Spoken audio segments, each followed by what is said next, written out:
안녕하세요 여러분, 세상돌아보기입니다. 예, 오늘은 25년 3월 14일이고 금요일입니다. 자, 오늘 어제 그제 이렇게 해서 제가 데모 사진에 이제 말씀드린 것처럼 빌 게이츠가 현대중공업과 4세대 원전을 같이 생산하기로 협약을 맺었다. 이틀 전입니다. 3월 12일, 우리 시간으로는 3월 13일 어제 정도 되겠네요. 또 거의 같은 시간에 현대차가 울산에다가 수소연료 전지를 생산하는 대규모 공장을 건설하기로 했다. 28년부터 양산할 예정이다. 예전부터 계속 추진해 오던 일이죠. 특히나 문재인 정부에서 추진한 일들입니다. 예, 윤석열 정부에게 관심이 없었어요. 그렇지만 여러 가지 법안으로 걸려있는 문제라서 지속이 됐던 부분이에요. 아니면 미국이 요구했거나 업계가 요구했거나 아니면 산자부에서 깡으로 밀어붙였거나 이들의 복합적인 상황이라고 생각합니다. 자, 그래서 트럼프 시절이 시작되면서 이 모든 것이 급물살을 타고 있는 그런 것들이 확 느껴지거든요. 즉 이것은 우크라이나전의 화해 그리고 이어지는 북미 종전선언 그리고 세계가 단극화 사회에서 패권 사회에서 다극화 사회로 간다. 즉 국제사회가 민주화가 된다. 여기서 미국은 강한 존재로 살아남으려고 하는데 중국을 견제해야 되죠. 그런 부분에서 정치, 경제, 기술 모든 부분에서 큰 변화가 발생하고 있다. 저는 그런 생각을 하게 됩니다. 정치적인 것뿐만이 아니라 정치는 어떻게 보면 가장 상위에 있는 거잖아요. 그런 것이 한국하고 밀접한 관계를 통해서 지금 발생하고 있다. 여기에는 북한이 포함될 가능성이 높다. 북미 종전선언을 통해서. 왜냐하면은 지금 여러분 보십시오. 그린란드를 미국이 빼앗는다. 파나마 운하, 캐나다가 미국의 다음 주가 되라. 관세 전쟁, 나토에서 빠져나오겠다. 좀 더 그런 이야기만 들리거든요. 여기서 한국하고만이 지금 생산적인 이야기를 하고 있어요. 그것도 아주 핵심적인 미래 사회를 이끌어가는 부분에 있어서 또 북미 종전선언이 걸려있기 때문에 또 그 북미 종전선언은 우크라이나전의 종전과 연동이 되어 있기 때문에 정치적으로 엄청나게 큰 메시지가 있는 곳이에요. 여기에 방점이 찍히고 있다. 그리고 미 군함 여기서 생산하기로 한다. 향후 상당히 오랜 기간 동안 인연을 맺어야 되는 부분이고 빌 게이츠가 지금 사인을 한 부분도 마찬가지예요. 그런데 중국을 선택할 수도 있었어요. 생산 기지로서. 그거는 선택지가 여러 군데 넓었어요. 근데 왜 한국을 선택했을까? 물론 한국이 기술적으로 준비가 많이 됐다는 부분도 있지만 거기에는 정치적인 것도 있다. 중국으로 갈 수는 없어요. 왜냐하면 제가 이제 그런 얘기를 드리는 이유는 빌 게이츠는 중국에 대해서 상당히 우호적인 입장이었거든요.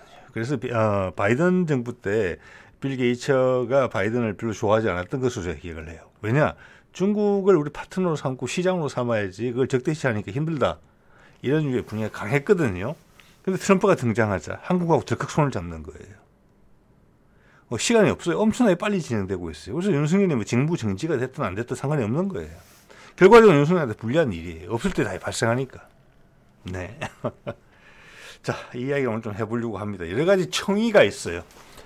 자, 그래서 가능한 한 여러 가지를 좀 다뤄보려고 합니다. 짧게. 자, 빌 게이츠가 창업한 테라파워라고, 테라파워는 나트륨 원자로 여기 나와 있죠. 이제 이런 단어가 등장해요. 이게 몇 개월 만에 쑥쑥쑥 올라가는 거예요. 우리가 소위 말하는 소형 모듈 원전 SMR은 4세대 원전을 의미한다. 더 이상 경수로의 소형화 버전이 아니다. 이제 시장이 완전히 옮겨간다. 자, 빌 게이츠가 바보가 아니죠. 미국에서 제일 똑똑한 사람 중에 하나죠. 전 세계에서 그럴 겁니다. 그가 건립한 테라파워 나트륨 원자로 차세대 4세대 고속 정식로입니다. 그것을 제조 공급망 확장 협약을 현대중공업과 맺었다. 이거 의미하는 바가 뭐겠습니까, 여러분? 지금 여러 가지 종류의 차세대 원전이 개발되고 있어요. 그중에 가장 먼저 치고 나온 거예요. 이게 상징하는 바는 커요. 이건 뭐냐? 이 시장이 바로 열릴 것이며 정부의 규제가 풀릴 거다. 즉 트럼프 때 테슬라의 전기차 시장이 열린 것처럼 마찬가지예요. 자, 그런데 현대와 손을 잡았다. 자, 여기서는 두 가지를 한번 생각해 봐야 돼. 여러 가지 의미가 있는데, 먼저 이제 시장이 열린다는 것은 확신한다. 그렇기 때문에 대량 생산 시설을 확보한 거예요. 현대와 손을 잡고. 자, 여기서 하나의 큰 언급은 뭐냐면은, 테라파워 같은 경우는 지금 여기도 뭐 실적 모델 30년까지 준비하고 이런 게 있어요. 300 몇십 메가와트짜리. 그렇지만, 전 세계에 대량 생산을 하는 데 있어서 테라와트는 안 된다. 기본적으로 미국이 안 된다. 가격과 속도 면에서 안 된다. 그러면 그 대안으로 항상 모색되는 게 중국이거든요. 전 세계의 공장이지 않습니까? 그런데 한국에 현대중공업가 손을 잡았다. 뭐 현대중공업도 이게 관련된 어떤 작업한 전례가 있기는 하다고 합니다. 이게 의미가 크다고 봐요. 중국의 우호적이었던 게이츠가 한국 업체랑 대량 생산 업체 손을 잡았다. 재빨리 그것도. 하나씩 주고받았다고 봐야 돼요. 트럼프 행정부 들어서서 맞춘 거죠. 중국에 대한 기대는 접고 대신 시장을 열어준다. 트럼프가. 미국이 베팅한 한국의 업체와 골랐다. 자, 여기서 또 하나 생각해 볼 수 있는 것은 이거예요. 현재 우리나라에 봤을 때 제가 알기로는 대형 원전 같은 경우는 두산 에너빌리티인가요? 지금 예전에 두산중공업이 여기에 주요 생산자였는데 빌 게이츠는 현대중공업을 선택했다. 자, 이런 게 어떤 일종의 두산 에너빌리티 입장에서는 타격으로 올 수도 있지 않겠는가. 제가 깊이 있는 이야기는 모르겠습니다. 일단 겉으로 드러난 것만 보기에는 그렇게 보여요. 네. 자, 여기서 현대중공업이 어떤 매력 포인트를 제시했느냐라는 부분이 분명히 있을 거예요. 여기는 차세대 소형 원전이라는 부분이 한 부분일 수도 있어요. 왜? 두산은 그게 최적화되어 있는 것 같지는 않거든요.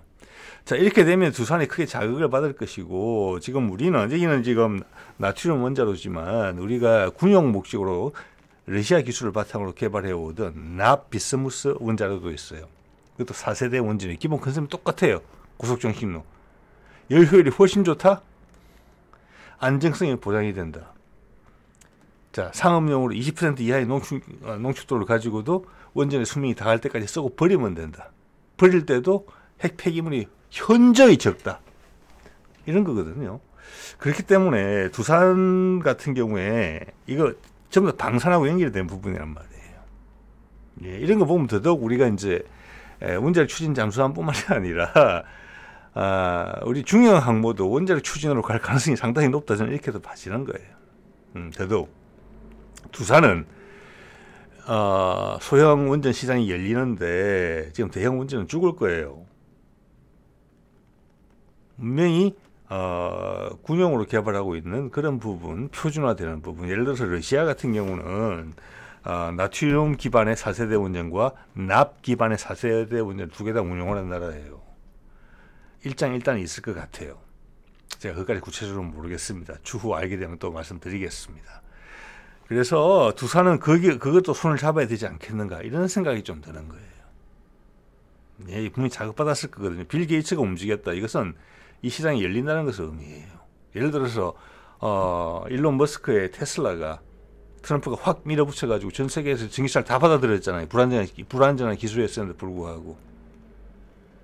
그런 신호를 지금 빌 게이츠가 보여준 거라고 생각하시면 될 것 같거든요.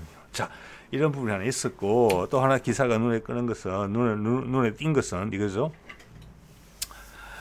현대차가 울산에 국내 첫 수소연료 전지 공장을 짓는다. 이게 이제 그 전까지는 현대 모비스를 통해서 왜 지금 수소차가 좀 팔리고 있으니까 우리는 몇만 대 팔렸잖아요.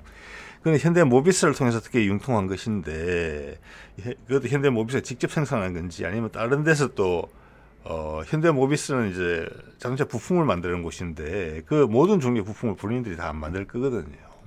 밖에서 OEM으로 만드는 것인데 수소 연료 전지도 그랬을 수도 있어요. 100% 확실하지는 않아요. 자, 그런 현대차가 그룹이 울산에다가 약간 이 기사 내용에 보면은 축구장 6배 크기에 제가 자동차 산업에서 축구장 6개 규모가 어느 정도 대규모인지는 모르겠습니다만 상당히 크다는 느낌으로 이야기를 했다고 봅니다. 여기서는. 거기서 전용 공장을 짓는다. 그래서 현대차가 직접 자기도 엔진을 생산한다는 거예요. 수소 연료전지가 엔진이잖아요. 수소차에서는. 이게 똑같은 거예요. 좀 전에 빌 게이츠하고 현대중공업하고 손잡은 거하고. 수소차 대량 생산 시대가 열린다라는 거예요. 양산 시점이 언제입니까? 2028년이거든요. 자, 이거는 빌 게이츠하고 현대중공업과는 달리 어떤 미국 측의 인사가 등장하는 부분은 없지만 이거는 우리가 기술을 가지고 올 필요가 없기 때문에 그런 거예요. 이건 우리가 제일 나으니까. 이렇게 바보가 아닌 다음에는 대량 투자를 결정하는 데 있어서 확신이 있다는 거죠.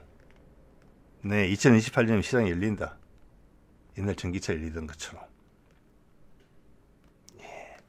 일론 머스크 쪽에 이런 움직임은 안 보이거든요, 지금. 그가 전기차 시장을 개척했는데 수소사에도 가장 먼저 덤벼야 될 거 아니겠습니까? 그는 마지막에 세계 종합업체, 조립업체로 남을 수는 있을 것 같아요. 네. 이거는 같은 그림이에요. 미국은 자본과 기술은 있지만 대량 생산 체제에 들어가서는 전혀 영향이 부족하다. 많이 부족하다. 그러면 중국에 바로 따라잡힌다. 전기차처럼. 그래서 이제 파트너십이 이미 결정됐다는 겁니다. 자본과 기술은 미국, 생산은 한국으로. 자, 가격이 부담이 된다면 북한이다. 종전선언 후에. 저는 이런 그림이 그려졌다고 보고 지금 현대 계열사들한테 계속 가고 있거든요. 이게 아까 두산 말씀도 잠깐 드렸죠. 이것은 어떤 북한과의 관련성에 대한 신호라고 볼 수도 있다. 왜냐하면 이들이 자기 전 세계 시장을 잡기 위해서 생산 캐파를 확 늘리고 생산 단가를 낮추기 위해서는 북한이라는 최적지가 있어요. 그게 현대 마크를 다는 거하고 다른 그룹의 마크를 다는 거하고 차이가 있을까요, 없을까요? 정주영의 소떼방국을 한번 생각해 보십시오. 그런 생각 해볼 수 있다는 겁니다. 네. 자, 그 기사 내용에 보면은 자체 생산 체계 구축, 수소 사업에 박차를 가한다. 아무 기대 없이, 아무 확신 없이 박차만 가하겠습니까? 아니죠. 말이 절벽으로 떨어질 수도 있죠. 박차만 가하면. 올해 안으로 착공해서 급하게 하는 거잖아요. 지금 이게. 그래서 제가 윤석열이 없는데 이런 거 한다는 겁니다. 지금. 보통 이런 이야기 나오면 보통 공무원, 최소한 뭐 산자부, 이게 주로 산자부가 관련된 부분인데 여기서 나와야 되잖아요. 없어요. 업체 차원에서 다 발표하고 말아요. 이게 아주 독특하다는 거예요. 이것은 분명히 이 관련 업계가 윤석열한테 상당히 부정적인 인식을 갖고 있다. 그리고 윤석열이 잘 못 될 것이다라는 것에 대한 확신이 있다. 미국도 개의치 않는다. 왜? 그거 알면 반대할 거니까. 이런 부분이 분명히 도사리고 있다는 거예요. 있다는 거예요. 그래서 제가 계속 북한 이야기를 하는 겁니다. 종전선언. 생산기지의 급속한 확대를 하려면 뭐가 필요하냐. 북한의 고급 인력과 저렴한 노동력이 필요하다. 단기간에. 그것을 북한을 단기간에 개발하는 수단으로 활용할 수 있다. 네, 전 세계에 공급한다. 자, 누이 좋고 매부 좋다. 그래서 윤석열이 싫어한다. 네, 이겁니다. 2028년 양산 목표다. 자, 이것도 같은 그림이 그려져 있다는 겁니다. 조만간 시장이 열린다는 거예요. 표준을 정하는 시점에 있어서 가지고 수소로 간다는 거예요. 지금 뭐 트럼프가 뭐 화석연료, 석유 더 캐게 하고 여러 가지 이야기를 하지만 현실적으로 그게 효과를 발휘하는데 몇 년 걸려요. 예, 특히 정유업 같은 거, 정유 시설 같은 걸 새로 정수를 해야 되기 때문에. 자, 그거가 빠르겠습니까? 이 현대자동차하고 현대중공업이 각각의 준비한 것을 빨리 만드는 게 더 빠르겠습니까? 미국하고 우리하고 비교를 하면 여러분 생각해 보세요. 그래서 그 부분을 트럼프가 립서비스를 하는 부분이다. 어차피 오래된 산업이다. 석유는 버릴 수밖에 없는 것이다. 원전 문 닫지 않고 계속 쓰겠다라는 것과 마찬가지로 그 정도 컨셉으로 화석연료를 받아들여야 돼요. 거기서 미국이 남는 게 별로 없어요. 네. 자, 그래서 수소와 차세대 운전은 간다. 그 새로운 시장의 생산기지의 역할을 한국이 한다. 한반도가. 북한 포함해서. 예. 거기서 중국에 판다. 자, 이것은 우리가 지금까지만 하더라도 미국이 중국에 대해서 기술적 우위가 있다는 부분이 몇 년이라도. 그런데 전기차처럼 똑같이 하면 금방 중국에 따라잡힌다. 그래서 한국하고 파트너십을 형성했다. 한국은 절대 쓰러지지 않고 우리 편에 남아있는 국가가 될 것이다. 특히 종전선언을 통해서 더더욱 푸틴도 지지할 것이다. 미국이 군사적으로도 괜찮다. 일본이 마지막 마지노선이 아니고 한반도가 마지노선이 돼서 대신 싸워준다. 군사력도 강하다. 그렇기 때문에 향후 상당히 오랜 기간이 걸릴 미국 배의 건조도 막힌다. 군함의 건조. 이렇게 그림이 다 맞춰지잖아요. 예, 그 모든 것은 윤석열이 생각했던 거하고는 생각했던 그림에는 안 그래 없던 그런 내용들이에요. 그래서 그가 없을 때도 막무가내로 하는 겁니다. 지금 이렇게. 자, 여기 있죠. 올 10월에 아이팩 때 트럼프가 울산을 방문을 해줄 것을 추진하고 있다. 울산시에서. 매력적인 충분히 가능성이 있다고 봐요. 울산 미국 간 LNG, 석유화학, 원전산업협력 언급. 원전산업은 좀 전에 이야기 나왔죠. 석유화학은 솔직히 잘 모르겠습니다. 울산 미국 간 LNG는 지금 그림 연재로 나와 있죠. 제가 얼마 전에 소개드렸지만 알래스카 LNG 개발하는데 한국과 일본이 관여해라라고 이야기를 했고 지금 동해안이 수소 전략 기지화되는 부분이 있단 말이에요. 그러면은 초기에 수소를 제일 저렴하게 생산할 수 있는 방안은 천연가스를 가지고 와서 수소를 생산하는 방안이에요. 거기에 러시아 천연가스가 기본 전제가 돼 있고 거기에 미국도 올라타겠다는 거죠. 자, 이거 뭘 의미하는지 여러분 느낌이 오시죠? 차세대 원전도 이게 생산 기지가 되고 그러면 그 원전이 우리 국내 여러 군데 생기게 될 겁니다. 아마 북한에도 초소형 원전이 많이 생길 거예요. 예, 원전 사라지지 않습니다. 사라지는 것은 대형 원전이에요. 기존 방식대로 윤석열이 물고 늘어지는. 그리고 수소 연료전지 또 그러면 당연히 수소차가 되겠죠. 또 수소를 활용한 스마트 전기 그리드 같은 게 최고로 활성화된다. 우리나라가. 자, 수소 에너지를 활용한 여기는 이제 액화 수소가 될 거예요. KTX도 나오고 여러 가지가 나오는 그런 모범을 보이고 그것이 훨씬 화석 연료 대비 성공적임을 우리가 증명해야 될 것이다.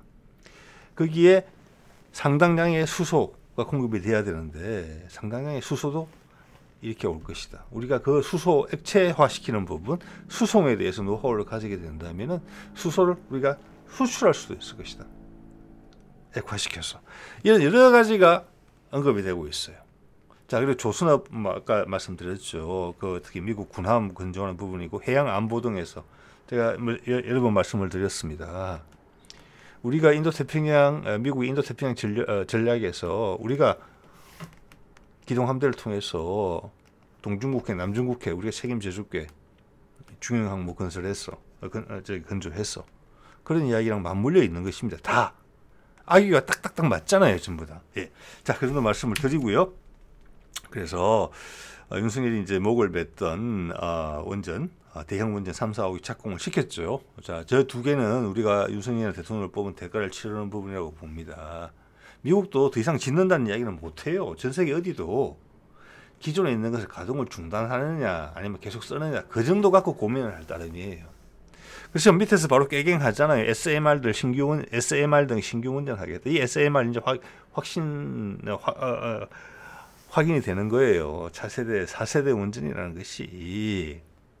예, 그도 흐름을 보니까 그렇더라는 거예요. 재생에너지도 더 많이 만들겠다 이야기 했잖아요. 결국에는 뭐냐? 문재인 정부 때 했던 그 청사진대로 그대로 하는 거예요. 네. 자, 이 정도 하고요. 이거는 자, 제가 최근에 보여드린 것이긴 합니다만은 이게 다시금 의미를 되새기게 돼요. 이때 많은 약속을 했어요. 중요한 약속을 미국과 한국 사이에. 예, 미국의 단극 패권 체제가 끝나고 다극화 사회로 갔을 때 미국이 우아하게 늙어가면서 몸을 추스리는데 한국이 해줄 수 있는 부분들에 대한 합의가 있었다고 보고 바이든은 이 약속을 다 지켜내지 못했어요. 예. 그렇지만 트럼프 시대 2기가 도래하면서 이것들이 급진전되고 있다는 느낌을 강하게 주고 있는 거죠. 볼까요? 안전 조치가 보장되는 원자력 기술 사용과 관련된 제반 사안에 대해 긴밀히 협력하는 것이 동맹의 핵심적 징표임을 재확인하였다. 이게 제4세대 원전 이야기를 하는 겁니다. 바이든과 약속했는데 결국은 바이든 때 못하고 트럼프 때 지금 바로 빌 게이츠가 날라온 게 아니죠. 우리가 미국을 갔죠. 이런 진전이 있는 것이고 여기는 분명히 수소 에너지도 포함이 돼 있다. 그래서 제가 강하게 해요.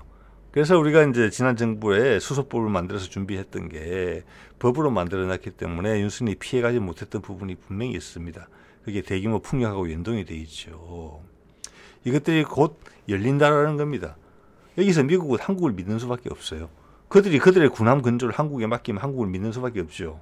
한국이 회가닥 뒤집어지면 안 되겠죠. 전쟁터가 돼도 안 되겠죠. 경제적으로 몰락해도 안 되겠죠. 미국이 신세 지는 동안. 그것은 차세대 원전도 그렇고 수소도 그런 겁니다. 그래서 지금 윤석열 사태에 미국의 관심도는 엄청나게 높아요. 네. 제가 그래서 이상한 일이 생길지 모르지만 기본이 잘못되지는 못한다라는 말씀을 계속 드리고 있는 것입니다. 왜냐하면 미국이 우리한테 배팅하는 게 너무 많아지고 있어요, 지금. 자, 이거는 이제 빌 게이츠하고 현대중공업하고 손잡았다는 소식을 전하면서 나온 이게 지금 매일경제 기사입니다. 이게 보면은 4세대 용융염 고속정신로 그 특징 중에 하나로 언급되어 있는데 지금 이제 이런 게 언론에서 이제 거의 처음 보이는 것 같아요. 핵 폐기물이 기존 원자력 발전보다 20분의 1 수준으로 적다는 것이다. 엄청나게 적다는 것이고 지금 원자로는 태우면은 우라늄이 90% 이상이 그냥 남아요. 엄청난 거죠. 그래서 보통은 재처리를 통해서 다시 그것을 추출해 쓰는데 그래 되면은 재처리하는 과정에서 20% 이하의 상업적 목적이 아니라 90% 이상으로 농축도 가능하단 말이에요. 그러면 핵무기가 되는 거거든요. 그래서 우리가 못 만들려고 핵 재처리를 못 하고 있잖아요. 그래서 지금 가득 찼잖아요. 넓지 않은 땅에 핵 폐기물이 지금 18,000톤, 그건 엄청난 우라늄이 들어있는 겁니다. 쉽게 이야기해서. 그러니까 4세대 용융염 원자로나 뭐 4세대 금속 고속정신로 같은 경우는 뭐냐면 그런 것들을 확 줄인다는 뜻이에요. 그리고 또 하나 빌 게이츠가 한국에 관심을 가진 지는 오래됐어요. 기술적으로 차세대 원전에 대해서. 그게 왜냐하면은 우리 원자력 연구소, 연구원 같은 곳에서 이 용융염 원자로를 계속 연구를 했어요. 어떤 목적으로 했느냐? 핵 폐기물을 처리하는 용도로 한 거예요. 처리하는 용도로. 그래서 그 안에 있는 것을 우리는 계속 보관해야 되니까 핵무기는 못 만들고 재처리도 못하게 하니까 그거는 한미 원자력 협정 때문에 그런 겁니다. 하려면 외국에 보내서 하라. 지금 무조건 그렇게 돼 있거든요. 핵 재처리 할 수 있는 나라한테 가서 해라. 그럼 비용이 엄청나게 나올 거예요. 아마 운송이나 이런 것도 막 그게 실현된 경우는 좀 못 본 것 같아요. 사실은. 네. 그렇기 때문에 핵 폐기물 속에 있는 그 남은 우라늄을 깨끗이 태우자. 그런 개념으로 처음에 차세대 원전 연구가 시작됐거든요. 그러니까 농축하는 게 아니고 농축은 지금 보면 이제 원심 분리기를 통해서 농축하는 거거든요. 무거운 걸 깔아앉혀서 그게 아니고 그냥 원전 방식으로 태우겠다고 한 거예요. 태워서 날려버리겠다라고. 뭐 그 과정에서 발전을 좀 하는지는 모르겠습니다만은 자 그런 쪽으로 우리가 준비를 해왔기 때문에 우리 여건에 최선을 다한 거예요. 그래서 이 차세대 원전에 대한 기술을 우리가 확보할 수 있게 된 겁니다. 세계적 수준으로 빌 게이츠가 관심을 가질 정도로. 근데 세상이 바뀌었어. 그것이 차세대 소형 원전화된 거잖아요. 대형 원전 시대에는 그걸 각광받는 부분이 아니었어요. 쓰레기를 환경 친화적으로 핵 쓰레기를 환경 친화적으로 소각하는 방법으로서 연구했던 거거든요. 네. 자, 그 덕분에 군용으로 러시아에서 가져온 납 고속정신로하고 지금 미국이 관심을 갖고 있는 나트륨 고속정신로 두 기술을 우리가 다 확보하게 된 거예요. 그래서 하나는 현대중공업, 하나는 두산 에너빌리티 이렇게 나눠 가질 가능성이 크다고 감히 추정해 봅니다. 네. 자, 있고 미국에서 이걸 하나 준비 중이고 2030년까지 완공을 하는 것으로 돼 있다. 시범적으로 하는 거. 그러니까 이게 이대로 될 가능성이 높다고 보는 겁니다. 아니면 더 빨리 트럼프의 개성을 봤을 때 내 눈앞에서 바로 해라. 이것저것 시간 끌지 말고 자, 그 시장이 열린다. 수소 시장과 요 시장이 같이 열린다. 차세대 원전이. 그래서 윤석열이 미국한테 약속을 했던 담대한 구상을 해서 북한의 인프라를 지원한다고 봤을 때 전기 인프라도 크거든요. 초기는 우리나라 전력선만 연결해도 될 거예요. 근데 북한이 본격적으로 개발되기 시작하면 북한에 발전소를 지어야 돼요. 거기에 얘들이 들어갈 가능성이 상당히 높다. 그럼 훨씬 저렴하게 짓는 거예요. 위험도도 떨어지고. 네. 자, 그게 새로운 원전의 세상입니다. 지난 문재인 정부에서 원전을 포기한다고 이야기한 게 아니에요. 대형 원전은 안 된다. 그건 옛날 방식이죠. 태우고 나면 90% 이상의 연료가 그냥 남아있는데 그걸 우리 재처리도 못하고 땅속에 묻어야 되는데 그 설비도 꽉 찼는데 그걸 계속 짓겠다고. 그리고 후쿠시마 같은 사고가 날 가능성도 높은데 아니다 그거는. 그런데도 윤석열은 꾸역꾸역 원전 생태계 살린다면서 발전소 2기 추가로 대형 원전 건설 시작했잖아요. 그게 마지막일 겁니다. 그리고 그가 이번에 만약 탄핵이 된다면 그것도 더 돈 들어가기 전에 스톱시킬 수도 있다고 봅니다. 중단시킬 수도 있다고 봅니다. 네. 자, 그래서 제가 모르겠습니다. 한 1, 2주 된 것 같은데 레이 달리오는 전 세계에서 가장 큰 펀드 매니저죠. 터커 칼슨 여기 이야기를 합니다. 미국의 미래에 대해서, 경제적 위기에 대해서 이야기를 했던 부분이죠.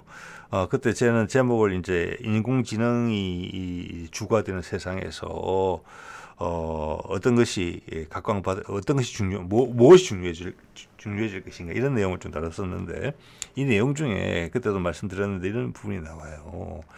미국은 생산은 끝났다. 예. 미국이 60, 70년대처럼 여러분 기억하시는 분 계실 거예요. 집에 그 당시에 미제 다리미 아마 갖고 계셨던 분들은 많이 있을 겁니다. 내구성 좋다고. 그렇죠. 그러던 시절이 있었어요. 미국이 생산의 강국이던 시절이 있었지만 지금 더 이상 아니다. 생산으로 비비려고 그러면 우리는 폭망이다. 이걸 레이 달리오가 이야기한 거예요. 그렇지만 아직 우리는 기술과 자본이라는 게 있다. 아직 그 패권국의 지위를 가지고 있기 때문에 발권력이 있다. 그리고 제가 여기서 덧붙여 이야기한다면 표준을 만들 수 있다. 새로운 시장으로 가자라고 세계를 끌고 갈 수 있다. 생산은 다른 데서 해야 된다. 여태까지는 중국이었는데 더 이상 중국에 줄 수가 없잖아요. 그럼 중국은 몇 년 만에 싹 배워가지고 세상 탁 걷어차버리잖아요. 그래서 이거에 정확하게 오늘 제가 말씀드리는 수소연료전지, 현대자동차, 그리고 현대중공업의 차세대 원전, 이거는 미국에 가진 기술과 자본이 들어와서 생산은 한반도에서 한다. 이 그림으로 중국을 약하게 만들 수 있다. 이런 기본 얼개가 컨셉이 자리 잡았다. 그리고 급진적으로 현실화 시킨다. 왜냐? 미국 경제 간당간당하거든요. 빨리 새로운 희망을 보여줘야 돼. 희망을. 정치적으로 희망을 보여주고 경제적으로 희망을 보여줘야 되거든요. 기술적으로 희망을 보여줘야 되거든요. 이것은 실제 미국이 얼마나 지금 다급한가, 초조한가를 보여주는 것이기도 해요. 그래서 윤석열이 있든 없든 밀어붙이고, 없으니까 오히려 잘 됐다. 자, 이게 산업자원부가 깊이 관여되는 부분이라고 봐요. 오늘 언급되는 내용. 자, 산업자원부가 어떤 역할을 했습니까? 어떤 일을 했습니까? 대왕고래, 그거 상업성 없다고 가장 먼저 자복하고 나온 곳이잖아요. 지금 최상목 체제 하에 밑에 있는 그 각 부처에서 그렇게 도발적으로 윤석열이 하던 것들이 잘못됐다라고 말하는 곳이 없어요. 산업자원부가 거의 유일해요. 예. 그래서 그런 각오도 맞물려 있다고도 봐집니다. 예. 자, 볼까요? 이거 2월 22일에 그때 소개드린 건데, 그때 이런 기사가 났었어요. 원자력 추진 선박으로 무탄소 시대 연다. 자, 거의 한 3주 전이잖아요.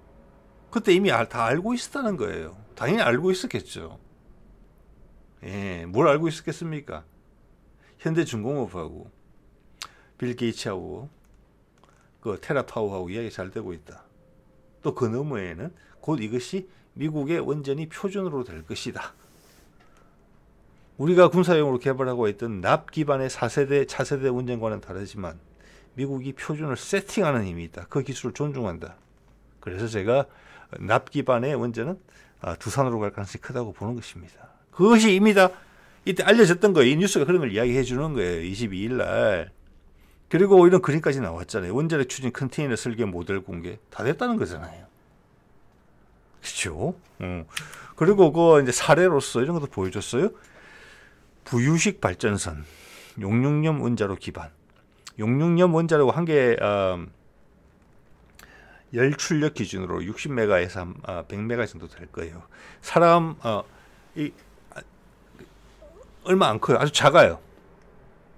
네, 그래서 컨테이너에 들어갈 정도니까 우리 군에서 컨테이너 개발하고 있다고 제가 말씀을 드렸죠. 컨테이너시 20년간 연료 재공급 안 해도 되는 전기 발전기. 그게 뭡니까? 원자력 발전밖에 없는 거잖아요. 차세대 원전. 자, 그리고 군용으로 개발하고 있는 것은 아까도 말씀드린 것처럼 납 기반이라고 봅니다. 그래서 우리는 벌써 두 가지 기술을 확보하고 있어요. 예, 하나는 노무현 때 추진했던 한 20년 넘었잖아요. 원자력 추진 핵잠수함, 그때는 납 기반이었고, 또 원자력 연구원 쪽에서 해왔던 것은 우리의 골칫거리인 핵 폐기물을 태워버리기 위해서 고민했던 용융염 방식의 소각로예요. 소각로. 그것이 지금 미국하고 결이 맞아서 지금 산업화는 그쪽으로 갈 것 같아요. 네네. 자, 그러면서 이제 그것을 이용한 부유식 발전선을 만든다. 즉, 이런 소형 원전이, 차세대 원전이 소형인데 60메가와트라고 한다면은 이것을 몇 개, 5개 붙이면 6, 5, 30, 300메가와트가 되는 거예요. 안정성은 비교할 거 없이 안전한. 이것을 배에 실어서 배 전체를 하나의 원자력 발전소로 만든다는 겁니다. 그래서 멀리 떨어져 있는 해군 기지나 또는 이렇게 생각해 볼 수 있어요. 북한의 어떤 특정 지역에 갑자기 공업시설이 많이 설치를 해야 돼요. 예를 들어서 히토류가 나왔다. 그럼 막대한 전기가 필요하잖아요. 그러면 발전소를 짓는 데 시간이 많이 걸려요. 남한에서 전기선을 끌어가는 것도 시간이 많이 걸려요. 그때는 이런 배를 하나 보내서 정박시켜서 전기를 현장에서 공급한다. 이런 컨셉이에요. 네네. 이거는 지금 러시아에서 이렇게 하고 있는 부분이에요. 부유식 발전은. 물론 거기는 경수로의 축소 버전을 갖고 하고 있어요. 예. 자, 이거에 또 앞서서 작년 7월에 이런 신호가 이미 왔어서 여러분하고 공유를 했었습니다. 목포대학교에 세계 최초로 SMR 선박연구소를 개소했다. 대학과 기업이 뭉쳤다. 이제 아시죠? 이 SMR은 다른 게 아니라 오늘 빌 게이츠가 현대중공업하고 엊그제 협약을 맺은 차세대 원전입니다. 자, 작년 7월에 이미 알았다는 거예요. 즉 작년 한 중반경에 이리 가기로 하자라고 결정이 됐다고 보고, 이때 이미 트럼프가 가능성이 높다. 그리고 미국 내에서 이미 움직임이 있었다. 그게 관련돼서 이런 게 좀 느껴지거든요. 왜냐하면 바이든은 이 기회를 계속 차버렸단 말이에요. 자, 그래서 작년 7월에 이런 기사가 나오고, 근데 2월에 원자력 추진 컨테이너선 디자인이 나오고, 그 다음 한 달 있다가 빌 게이츠하고 현대중공업하고 협약. 예. 엄청나게 빨리 진행되는 거잖아요. 트럼프가 당선되면서 본격화되고 있잖아요, 지금. 맞지요? 자, 그렇다는 것입니다. 예. 자, 그리고 이거 몇 번 보여드린 건데, 지하 연구시설 태백에 짓는 핵연료 연구용. 즉 이건 뭐냐면은 차세대 원전을 많이 만들게 될 거예요. 거기에 미국과의 협의가 있었다. 즉 무슨 협의냐? 자, 문재인 때 뭐 미사일 사거리 폐지, 탄도 중량 폐지, 고체연료 우주 산업에 쓰는 거, 우주 기술에 쓰는 거 허용, 많은 진전이 있었는데 추가로 지금 발생할 게 원자력 협정의 개정이 있다고 봅니다. 우리가 재처리를 할 수 있게 해준다. 아까 말씀드렸죠. 차세대 원전 같은 경우에는 무기급이 아닌 20% 이하의 상업적으로 거래가 가능한 농축도를 가진 우라늄을 연료로 씁니다. 그리고 한번 주입하면 한 20-30년간 또는 40년 정도 추가로 주입할 필요 없이 쓰고 버리면 되는 거예요. 군사적 지금의 이제 러시아나 미국의 전략 원잠들은 경수로 과거의 방식이죠. 3세대고 40년간, 왜냐하면 잠수함 한번 쪼개면 너무 힘들기 때문에 원전에 잠수함의 수명이 당하는 40년간 연료를 교체하지 않기를 원해요. 그래서 90% 이상의 고농축 우라늄을 쓰고 있어요. 그것을 상업화시킬 수는 없는 거거든요. 그 자체가 핵폭탄이니까. 그래서 20% 이하로 갈 거예요. 그걸 재처리하게 해준다는 거예요. 그 전제 가서 우리 이걸 못해요. 미국이 그래 해. 열어준다는 거예요. 한국은 이걸로 핵무기 안 만든다. 또는 만들 수 있는데 이제는 괜찮다 만들어도 두 가지 다 할 수 있어요. 근데 윤석열한테 이렇게 윤석열을 보고 이렇게 허락해 줬겠습니까? 절대 아니라고 본다는 거예요. 자, 이걸 보면은 뭐냐, 윤석열의 노선과 또 다른 노선이 움직이는 게 있었다는 것을 알 수가 있어요. 예. 자, 이제 생각입니다. 여러분들 참고를 하세요. 예. 자, 그러면 이게 거짓말이 진짜 아닌 거예요. 수소 연료전지 기반의 K3 전차를 2030년에까지 개발한다도 아니고 배치한다예요. 아까 현대자동차 연료전지 2028년부터 대량 양산한다고 했잖아요. 이게 윤석열과는 다른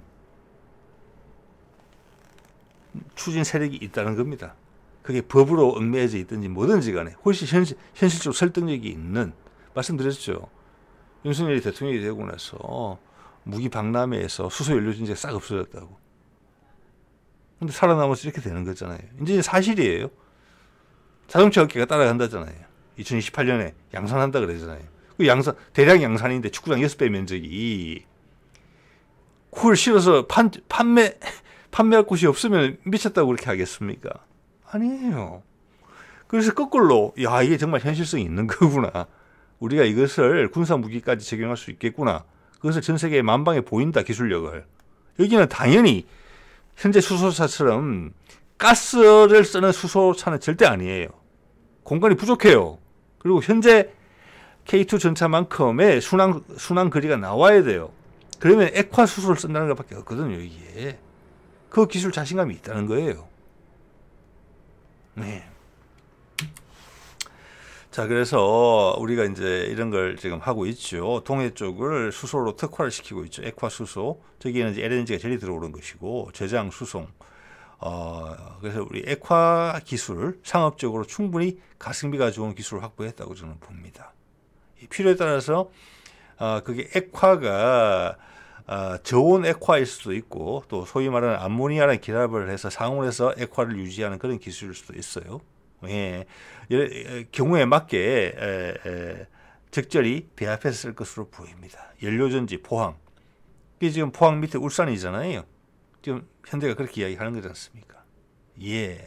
그러면 거기에 당연히 수소 산업이 생기는 거예요. 그래서 아까 울산시에서 트럼프 방문 요청할 때 미국 LNG 울산으로 가져올 수도 있다, 바로. 그런 이야기를 한 겁니다. 처음에는 LNG에서 수소를 만들 거니까 대량으로. 네. 자, 이런 결정은 작년 10월인가 11월에 내려졌고, 그 수소법에 따라 만들어진 수소위원회가 있을 겁니다, 아마. 명칭이 좀 정확하지 않을 수 있는데, 그게 7차 회의인가를 그 국무총리가 위원장이거든요. 거기서 결정된 사안이에요. 그래서 이것은 하고 보니까 윤석열에게 분명히 반대였습니다. 막상 정권을 떠맡고 보니까, 그리고 또 수소법에 따라서 이 위원회를 계속 진행을 해야 되니까 그 과정에서 보인 겁니다. 따라가지 않을 수 없는 그런 어떤 말이 되는 부분이 보였고, 그것을 꼭 시행을 해왔고, 트럼프가 딱 되면서 급진전하기 시작했다. 거기서 산자부가 용감하게 뛰쳐나갔다. 나라를 위해서. 저는 감히 그렇게 생각을 합니다. 예. 자, 그러면서 이런 이야기가 나왔었죠. 보여드린 겁니다만, 대형 액화 운반선 시장도 1위로 하겠다. 이게 이제 시작될 거잖아요. 우리가 처음에 수출할 가능성이 높아요. 이 기술은 지금 뭐냐면 특허가 걸린 기술일 거거든요.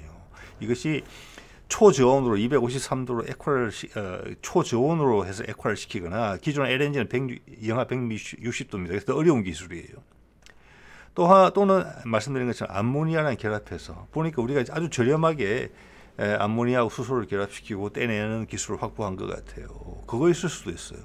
뭐든지 간에 향후 미국 LNG를 받아주고 러시아 LNG가 우리한테 오면 우리가 그것을 수소 액화로 시켜서 세계 수출할 수 있는 중간 기지 역할도 가능할 걸로 봐요. 국내 수요분만 충족하는 게 아니라 한동안은. 여러분 기억하실 겁니다. 우리나라가 석유화학에 대규모 투자를 했어요. 과잉 투자라고 불릴 정도로. 그런데 중국이 급속하게 개발하면서 각종 휘발유나 경유나 벙커슈의 수요가 급격하게 올라갔는데, 정유 산업은 아까 미국 경우에도 말씀드린 것처럼 장치 산업이라 그걸 건설하는데 시간이 많이 걸린단 말이에요. 근데 그 유류 부족이 생겼어요. 그래서 우리가 뭐랄까 석유 제품 수출국이 된 거잖아요. 휘발유까지, 디젤유까지 중국에 팔았잖아요. 한동안 많이. 지금 어떤지 모르겠습니다만 액체 수소도 그럴 가능성이 있다는 겁니다. 예, 우리 울산이나 또 대천, 여수 이런데 석유화학 산업단지 있는 것처럼 지금은 강원도 라인을 따라서 석유화학 산업단지가 아니고 액화 수소 단지가 생길 가능성이 높다는 거예요. 원료 공급은 어디서 받느냐? 러시아나 미국에서 받을 가능성이 높다. 그것을 액화시켜서 이런 배에 실어서 수출한다. 그러면 조선 산업도 커져. 수소 팔아서 돈 벌어. 부가가치 올리는 거잖아요. LNG 받아와서 수소를 만든 다음에 액화시켜서 수출한다. 자, 이 그림이 엄청나게 커진다는 겁니다. 게다가 북한하고 만약 소통이 된다면은 LNG도 이제 배로 안 와. LNG는 이미 이제 액화된 상태니까 러시아 땅에서 배로 올 필요가 없다. 그냥 파이프라인으로 온다. 그럼 가장 값싸게 천연가스를 받는 방법이잖아요. 그럼 가격 경쟁력까지 갖춘다는 거예요. 수소 에너지에서. 다른 나라도 만들겠죠. 액화수소. 우리 가격 경쟁력이 최고로 좋다는 겁니다. 예. 자, 이런 거 생각해 볼 수가 있다는 것이고, 자, 로템에서 이런 이야기를 할 때 수소 기반의 KTX 이런 거를 만든다는 게 2030년까지 허황되지 않다는 거 여러분 이제 느끼실 겁니다. 2028년까지 연료전지 대량 생산하겠다 하잖아요. 네, 그것을 확대하는 거는 자동차 배기량 올리는 것보다 쉽다고 봅니다. 기본적으로는 수소하고 산소가 만나는 그 면적을 넓혀주면 되는 거거든요. 그걸 층을 더 쌓으면 되는 거예요. 표면적을 넓혀주면 되는 거예요. 표면적을. 자, 이것 또한 역시나 액체 수소 기반이라고 저는 생각을 합니다. 감히. 네, 왜냐하면 기체 수소를 실어서는 여기 이런 KTX가 예를 들어서 서울하고 부산만 가도 430km를 가야 되는데 그만큼 공간이 나올까 이런 생각도 들고, 향후 전망을 보자면은 지금 전철 같은데도 수소화될 가능성이 커요. 왜냐하면 전봇대 박는 게 일이고 상당히 많은 돈이 들거든요. 그리고 예를 들어서 우리나라만 해도 그런데 유라시아 횡단 열차, 시베리아 횡단 열차를 전철화 시킬 수 있는 거예요. 수소로 하면은. 근데 그 수천 킬로에 되는 철길에다가 전철선을 깐다고 생각해 보세요. 그리고 전기를 공급해야 되잖아요. 사람도 안 사는 수천 킬로를 지나가야 되는데 전력선을 다 땡겨와야 되거든요. 시베리아 같은 데서는 전력선을 따오기가 어려워요. 그래서 그렇게 이제 수소 열차는 그래서 이제 그런 것을 대체하게 되는 것이고, 지금 전기 자동차하고는 천지 차이가 난다는 겁니다. 그러기 위해서는 밀도가 높게 수소 에너지를 많이 가지고 있어야 되거든요. 그래서 제가 보기에는 기본적으로는 액체 수소 기반이다. 이 기술 확보했다 저는 그렇게 봅니다. 당연히 가격 경쟁이 있어야 되겠죠. 기존 화석연료랑 비교해서. 그래서 K3 전차도 그 빡빡한 좁은 공간에 지금 디젤유가 들어가는 그 정도 공간 밖에는 배정이 안 될 거거든요. 수소한테. 그리고 같은 항속거리가 나와야 될 거잖아요. 당연히. 군용 무기 체계니까. 그걸 군이 양보하겠습니까? 양보 안 하죠. 절대로. 그러면 기존의 디젤 연료통하고 비슷한 크기로서 비슷한 항속거리를 내려면은 액화시키는 수밖에 없어요. 네. 자, 그러면은 군이라는 것은 유지 보수가 있고 또 그 공급 체계가 다 준비가 돼야 되는 거 아니겠습니까? 탱크 한 대만 있다고 혼자 다 싸울 수 있습니까? 그죠? 연료를 보급하는데 연료를 저장하는 것도 있어야 되고, 안전하게 또 신속하게 전차에다가 연료를 공급해 줄 수 있어야 돼요. 액체 수소로 그 시스템이 있기 때문에 K3 전차 수소 기반으로 2030년까지 만든다는 이야기입니다. 그게 된다는 이야기는 KTX로 되는 거고 일반 수소 자동차도 다 된다는 거예요. 기존 휘발유 주유소랑 비슷하게. 예. 자, 그리고 이게 이제 다시 한번 눈이 가더라고요. 금년에 주주총회에서 건설사들이 정관 변경이죠. 우리 이런 거다. 우리 회사는 이런 거 하는 거다라는 것이 정관이잖아요. 3월 14일 삼성물산, 3월 20일 현대건설인데 사업 목적 추가에 전부 다 수소 발전, 수소 에너지 사업이 다 들어가죠. 예. 그때도 말씀드렸지만 오늘 완전히 확인 사슬을 하는 겁니다. 자, 정관만 바꾼 거하고 현대자동차는 실제 돈을 수천억, 뭐 1조 이상, 몇 조 들어갈 수도 있어요. 수소 연료전지 공장 건설하는데 그게 몸으로서 움직였잖아요. 그럼 완전히 가는 거예요. 수소 자동차 시대가 열린다는 거예요. 바로. 그게 미국 입장에도 맞아요. 전기차는 이제 끝났어요. 거기에 투자한 수많은 중국 업체들, 지금 제일 투자 많이 하고 시장 점유율 제일 높은 거니까 거기는 허탕치게 되는 거예요. 그 표준을 설정할 수 있는 힘이 미국에 있다. 그 실행력은 한국이 제공한다. 이겁니다. 차세대 원전과 수소에 있어서. 이제 이빨이 맞는 거예요. 5, 6년 전에, 7, 8년 전에 준비했던 것이. 자, 그리고 마지막으로 이 사진을 하나 여러분한테 한 번 더 보여드리고 싶습니다. 국방장관이 3월 중에 방한 가능성이 있다고 제가 한 1, 2주 전에 소개해드렸던 것 같아요. 네. 이거는 저기 국방홍보원에서 나온 뉴스예요. 내달 한미연합 2월 달에 나온 기사죠. 그러니까 내달 한미연합연습 이후에 이게 지금 하고 있는 그 3월 10일부터 20일간에 걸쳐서 하고 있는 자유의 방패 훈련 그겁니다. 이후에 방한 가능성. 그다음 밑에 한화 오션 등 국내 조선업체 방문 관측도.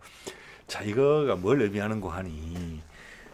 저는 그런 이제 의견을 말씀드리고 있죠. 헌재가 윤석열에 대한 탄핵 판결을 하는 추정되는 그 시점에 미국은 한미연합훈련을 기획했다. 남한에 있는 군대를 묶어놨다. 최악의 상황까지 생각하고 있는 거예요. 저는 윤석열이 무슨 복잡한 생각을 하는 뭐 그런 존재라고 생각 안 들어요. 사실은. 근데 저는 우려되는 부분은 김건희죠. 김건희. 예.